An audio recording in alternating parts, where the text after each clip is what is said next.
Today we have an absolute classic.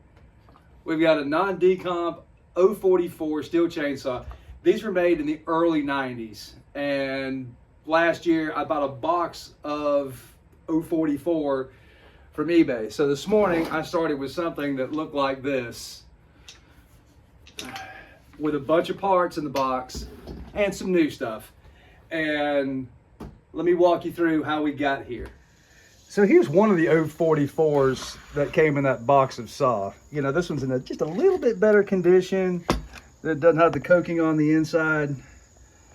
But this one was the next better of them cosmetically.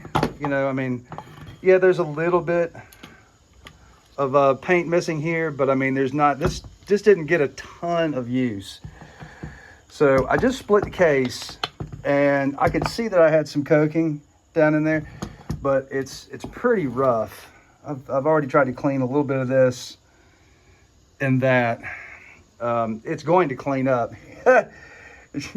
Here's a look at the bearing that came out of one side. You know, these have been in storage for a long time. You know, you'd have to remember, you know, this one's going to be a 12 millimeter, which I think is going to be better for a work saw. That's a little bit more robust. You know, everybody wants a 10 millimeter, but I think the 12 millimeter is where you need to be for a work saw. I got some nasty carbon. I don't know what this dude ran for oil, but this will all clean up. But it's more work than I had planned on.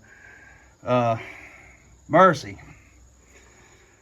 Several rounds of degreasing later and some liberal scrubbing.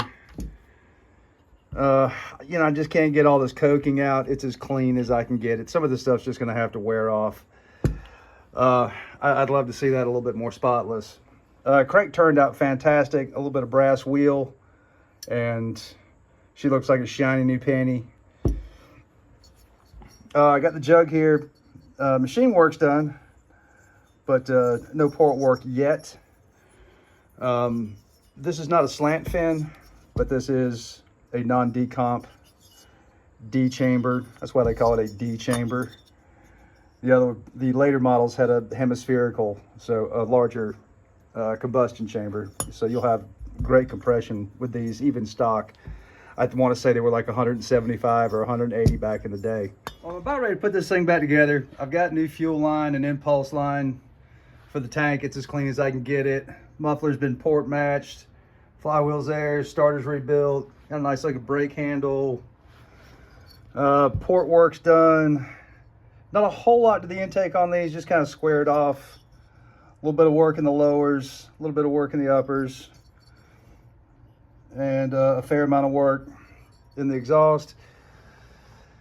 Bench is a mess.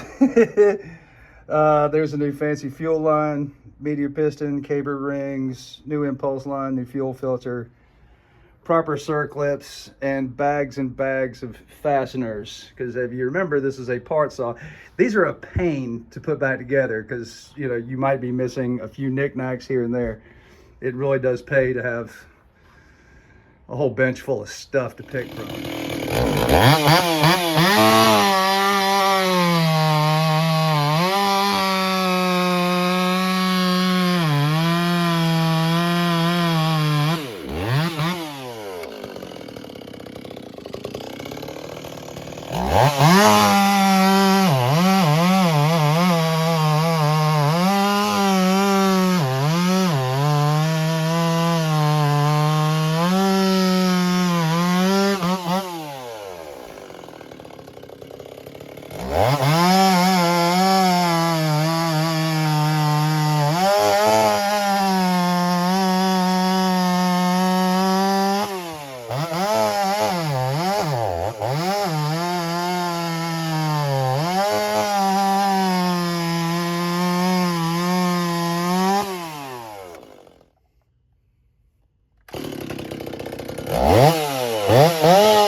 as you can tell, I've added a max flow.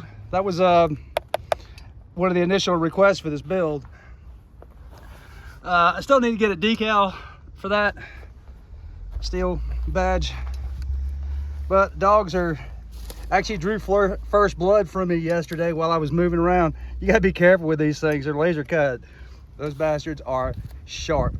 Anyway, that's just a hand file chain, full comp, full chisel. Saw performs really well. Pretty happy with it. I ran out most of a tank of gas. There was a lot of my test cutting in the beginning just to get the tune dialed in so she'd run flawlessly. That about sums it up. This is one hell of a build, from a part saw to something that works like a champ. Anyway, I appreciate you sticking around to the end. If you haven't already, hit that like button, subscribe if you haven't. Thank you so much. Y'all have a great day.